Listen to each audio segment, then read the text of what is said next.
कौन बनेगा नेता। नगर निगम के चुनाव पास आने वाले थे। पूरे कानपुर शहर में टिकट को लेकर मारामारी शुरू थी, लेकिन सबसे ज्यादा चर्चा में वार्ड नंबर 40 की सीट थी। वो इसलिए क्योंकि इस बार वहां की सीट महिला के लिए आरक्षित थी। अब सवाल ये था कि चुनाव लड़ेगा कौन।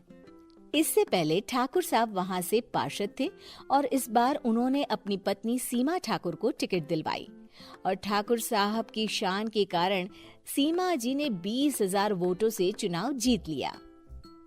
अरे बधाई हो सीमा भाभी, अब तो आप वार्ड की पार्षद बन गई हैं। अब तो हमारे काम आप ही करवाएंगी। अरे ये तो सिर्फ नाम की पार्षद बनी है, वो तो महिला सीट आ गई, वरना पार्षद तो मुझे ही बनना था। अब भले ही चेहरा इसका होगा, लेकिन पावर तो मेरी ही होगी। अरे वाह भाई साहब, क्या दिमाग लगाया है आपने भी। आइए आप लोग, खाना लगा दिया है सबके लिए। सीमा जी पार्षद बन चुकी थी, फिर भी उनकी एक ना चलती। सारे काम ठाकुर साहब खुद ही संभाल लेते और जहां जरूरत पड़ती वहां सीमा जी का अंगूठा लगवा लेते।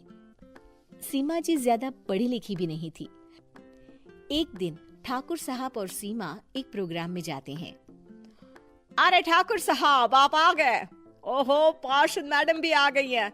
स्वागत है आप दोनों का।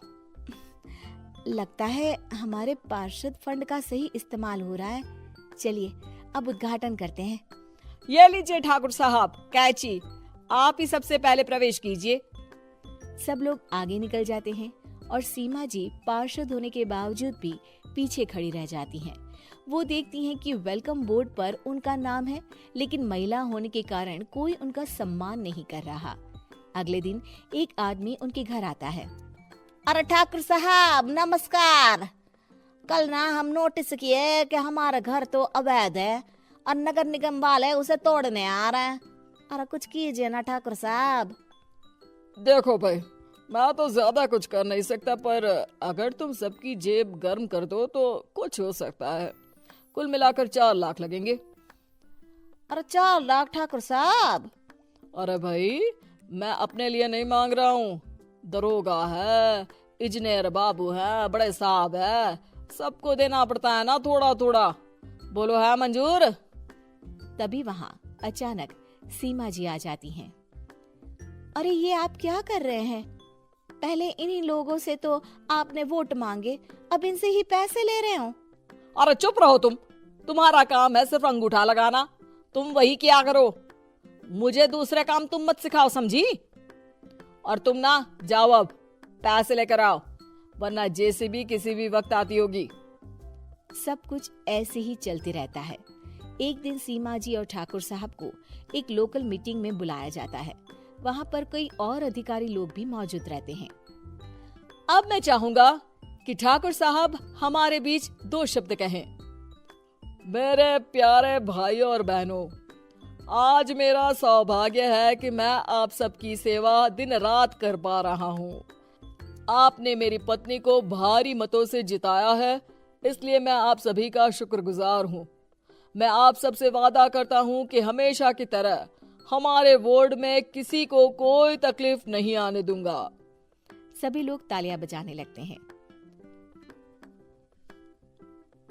अब मैं माननीय पार्षद मैडम को स्टेज पे बुलाना चाहूंगा। अपने नाम को बुलाया सुनकर सीमा जी एकदम चौंक जाती है। उन्हें बिल्कुल उम्मीद नहीं थी कि इतनी बड़ी जगह उन्हें मंच पर बुलाया जाएगा। जैसे तैसे वो मंच पर चढ़ती हैं। ऊपर जाती ही सीमा जी को सारी पुरानी बातें याद आ जाती हैं कि किस तरह उनके पति उन्हें कभी भी आगे बढ़ने नहीं देते और उनके नाम से गलत काम करते हैं। वो बोलने लगती हैं, मैं आपके वार्ड की पार्षद सीमा हूँ। आप में से बहुत कम लोग ही मुझे जानते होंगे, क्योंकि इससे पहले मुझे कभी ऐसा मौका ही नहीं मिला। सारे मौके मेरे पार्षद पति यानी आपके ठाकुर साहब ही लेते रहे, लेकिन आज ये मौका मुझे मिला है तो मैं इसे ऐसे ही नहीं जाने दूंगी। मैं आपको ये बताना चाहती हूँ कि आपके ठाकुर साहब मेरे नाम की आड़ में गैर कानूनी काम करते हैं, जिस पर अंगूठों के निशान मेरे होते थे।